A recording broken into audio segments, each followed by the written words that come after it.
Bonjour, c'est Olivier Robert.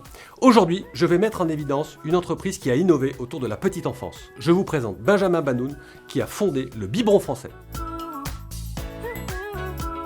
Bonjour, je m'appelle Benjamin Banoun, j'ai 48 ans, je suis marié à une super femme et j'ai 2 enfants. Alors je suis le concepteur et l'entrepreneur qui a lancé la marque Le Biberon Français, des biberons qui sont 100% fabriqués en France avec plein de spécificités assez uniques.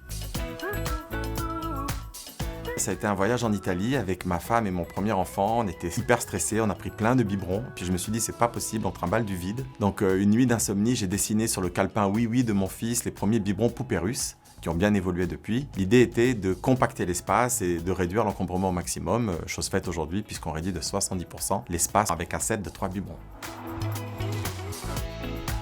Nos biberons, ils sont composés d'une matière assez spéciale, ça s'appelle du copolyester, c'est hyper transparent, c'est très léger, c'est hyper résistant, mais surtout nos biberons, ils ne captent ni l'odeur ni la couleur des aliments. Du coup, ce sont des biberons qui sont durables, les gens les achètent une fois et ils les gardent extrêmement longtemps. Et en plus, cette matière, elle a d'autres propriétés, nous n'avons aucun bisphénol dans nos biberons. Et enfin, une étude en 2020 indique que les biberons au polypropylène, qui représentent 95% des biberons sur le marché, libèrent des millions de microparticules dans le lait des bébés. Et nos biberons, ils en libèrent 0 et ça a été testé par SGS, le laboratoire leader mondial de certification des produits.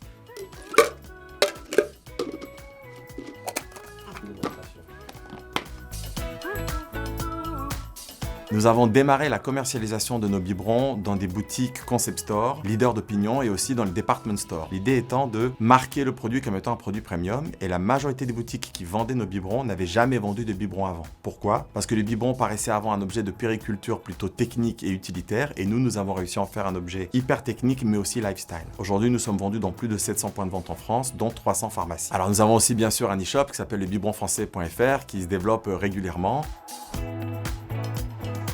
Nous avons convenu dès le début qu'il faudrait fabriquer en France pour plusieurs raisons. D'abord parce que ça nous tenait à cœur et deuxièmement parce que l'on s'est dit si on doit les fabriquer dans des pays à bas coût à l'autre bout du monde, on n'arrivera pas à développer ce produit. Pourquoi? Parce que c'est un produit qui a demandé énormément d'ajustements et donc il a fallu régulièrement retourner dans les usines pour corriger, travailler et retravailler. Évidemment, quand on s'appelle Le Biberon Français et que notre première trilogie que nous avons vendue s'appelle Liberté, Égalité, Fraternité, ça raconte quelque chose. Fabriquer en France, c'est aussi faire en sorte de faire ruisseler sur énormément d'entreprises de l'emploi. Eh bien, nous sommes tous concernés par ces sujets-là. Et donc, fabriquer français, c'est faire des circuits courts en France, mais aussi favoriser l'emploi autour de nous. Aujourd'hui, nous savons que nous sommes observés par la concurrence parce que nous sommes un peu un ovni.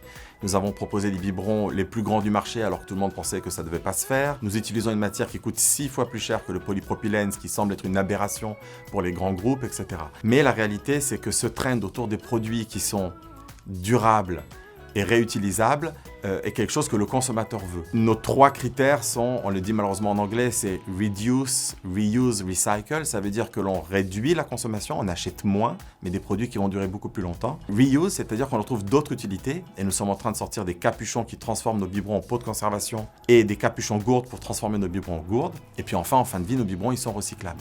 Et donc aujourd'hui, ça, c'est quelque chose que le consommateur veut.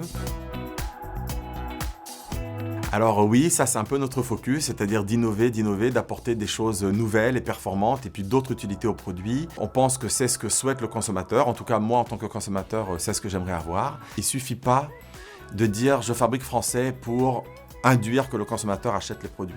Surtout si on doit être concurrencé sur des produits qui sont fabriqués ailleurs à moindre coût.